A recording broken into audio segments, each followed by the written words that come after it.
I'm an East Coast guy who got to sit in a cloud and talk about glaciers. It's not only the glaciers, but it's everything that the glaciers support. Because what I heard about before was like, oh, the glaciers are melting. But you don't think like, oh, the glaciers are melting while the stream flows like feed the hydropower. The hydropower powers the cities.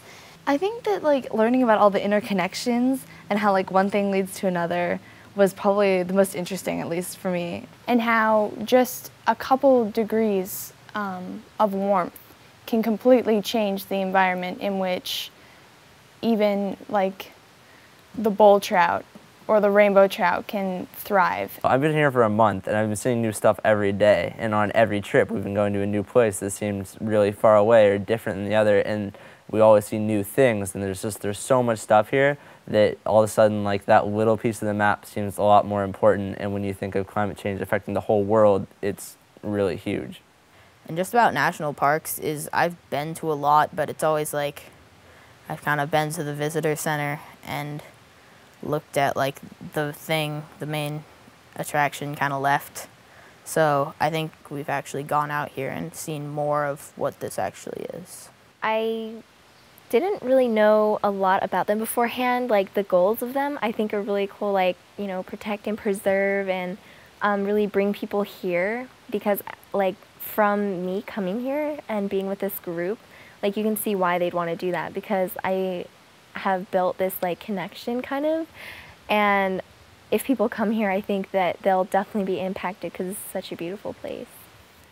I've never, I've seen glaciers, I've been close to them, but I've never really learned about them or met with a geologist about glaciers, and I think that's what we're doing, so I'm looking forward to that. In 1907, the glacier was right here, and now it's up around the corner. We can't quite see it yet, but we're getting close, and if the clouds lift, we'll get a good view of it. So I'll pass this picture back, and we're standing about the same place where the photograph was taken from.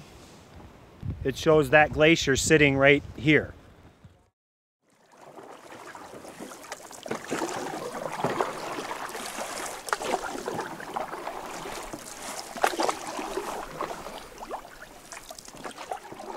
What we did today was canoe from Big Beaver campsite up to this campsite, which is Dry Creek campsite. And along the way we stopped in this huge canyon thing, which is super steep and super narrow, and there's a waterfall at the end of it. And it's pretty hard to navigate in, but it's really awesome. Kind of looks like something they have in National Geographic or something. If you were to take 10 water bottles, your 1 liter water bottles, fill them up with water, and put them together, that's the weight of a really big bull trout. And they live, most of the time, they spend their time down in the bottom of the lake where the water is super, super cold. This is like the polar bear of North Cascades National Park. So as we start thinking about climate change, things start warming up, this is going to be the species that we're probably going to lose pretty early on. What was your favorite part about the day we hiked up Desolation? My favorite part of the day we hiked up Desolation would probably be reaching the top. I really like seeing the butterflies. I mean, I like being with everyone, sharing a moment with, you know, my companions and my friends. And just like seeing the lake view, the trees, all the mountains, I felt like I had the North Cascades at the palm of my hand. I don't know, it's my world. It's like my world, it's my life. Like, I'm gonna live on this planet, you know? It's our world to inherit. It's something that we need to care about now, because if we don't care about it, then who's going to care about it later? We're the ones that are making the new technologies, we're the ones making the new breakthroughs, and we're the ones who are going to influence the next generation. Well, I figure if you influence the youth and make them care more, then they'll influence future generations and the cycle will continue. Adults already, a lot of them, you know, their minds are set and they're like, oh, it won't affect me in my lifetime. But it's our lifetime now, and we're the ones that are going to have to live with it in our future generations. And if we start early, then by the time we're adults, hopefully we'll be able to do something. We. We. We. We. We. We.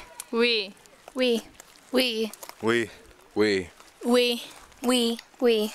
Are going to change the world.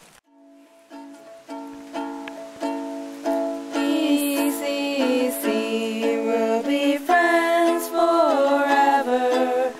Will we ever go on that road trip together?